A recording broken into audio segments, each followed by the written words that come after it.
Hi, folks. It is early Monday morning, and I'm out here. I was out here working on part of my makeshift garden, and I wanted to share with you what I planted this morning.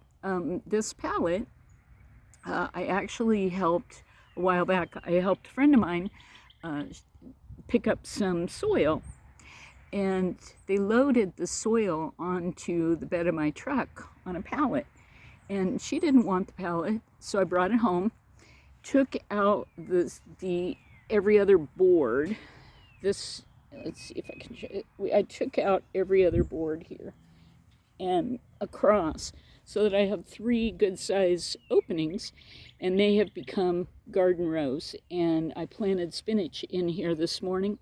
Eventually, well, I lined this with cardboard so that I wouldn't lose the soil out of the pallet, but eventually I'm going to come back and just staple some fabric, landscape fabric on the outside of it, just so that it gives it another layer of protection. But for now, doesn't matter.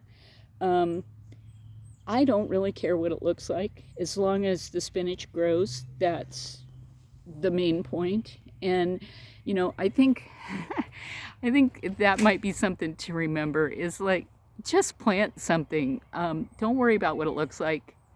Don't worry about what the container is or how perfect it is.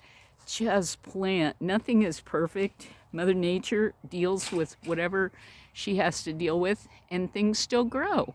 So here's another example of that. I have my first layer of these raised beds are sticks and branches that have fallen down in the back part in the tree section of my little property, and I load them up with branches. And there were quite a few branches. There were more than I expected when I loaded this. And I thought, you know what? I'm just gonna go ahead and put the compost in and the soil layer in and plant. And a couple of weeks ago, I told you I planted zucchini. I think there's one coming up. So I ended up having to replant that. So this empty bed here is planted with zucchini, which has a pretty good root system, and it's going to be able to move around those branches and adapt. Adapt and overcome. And I will turn this around so that you can see, hopefully you can see. Well, maybe I can, oh, here, okay. So here is the other side of that bed. I have some romaine lettuce coming up. I've got Swiss chard. And no, I did not grow these seedlings. I got these at a local organic farm shop that just opened on the 25th. So they only have cold crop seedlings out at this point, which is great. It's still cold. So over here is broccoli and cabbage. Last year my cabbage did fantastic, so I'm kind of excited to grow them again. And then you see in between there are little onion sets, because I picked up a 6-pack of onions, and we'll walk over. You see the cardboard that I lay out, and then eventually the mulch is going to go over that, but I haven't gotten it yet. I picked up a 6-pack of onion sets, and in every little compartment of that 6-pack there were 6 or 7 little onion seedlings. So I ended up kind of changing my mind about this new raised bed that I just put in, and I'm going to let the onions live here. But there were a lot of onions, and so I just told all the other plants to shove over a little bit, and there are onions in every bed. And I figured I can thin some of them for new spring onions as they grow, and then let the rest grow, because they really take up a different space than a lot of the plants that they're going to be living next to. They go a little bit deeper. They use a different layer of soil, so to speak. These are kale plants that have been healed in, because they're eventually going to go live at my friend's house, and I wanted them easy to pop back out again.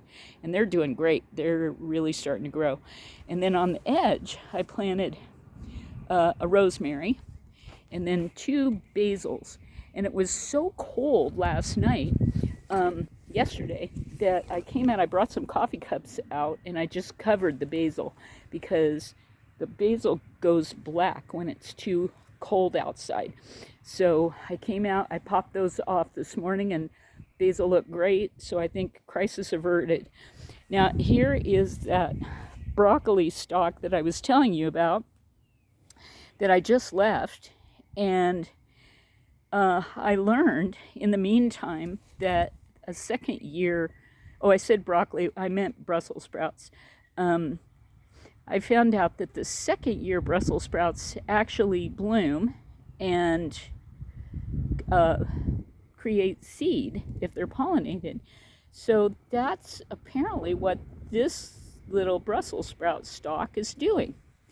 And so I'm going to watch it. I've been watering it. It's turned over on end, but I've just been watering the fabric bag and letting it soak in really well. And it seems like that's working. Again, Mother Nature adapts, doesn't she? It's pretty incredible. So there is the big one. There is my pallet. And then I have this one that is still empty. I haven't loaded it. I haven't put cardboard down. But my butternut squash and maybe pumpkins are going to go in this one. I haven't decided yet.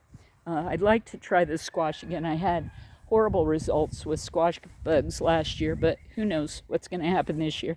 And then here are the New Year's Brussels sprouts. So I've got 2 plants in each one. And like I said, not pretty. Not pretty. I do not garden. The plants are pretty,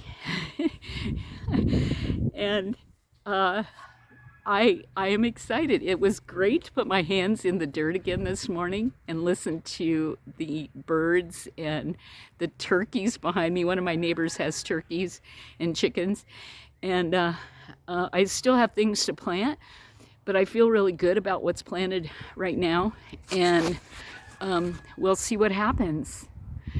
We'll see what happens. It's always an adventure, isn't it? So you have an amazing, magical day. And I am going to be painting this afternoon. Now that the bathroom is finished, I can paint. So onward. I will talk to you soon. You have an amazing day, and I'll see you in the next video.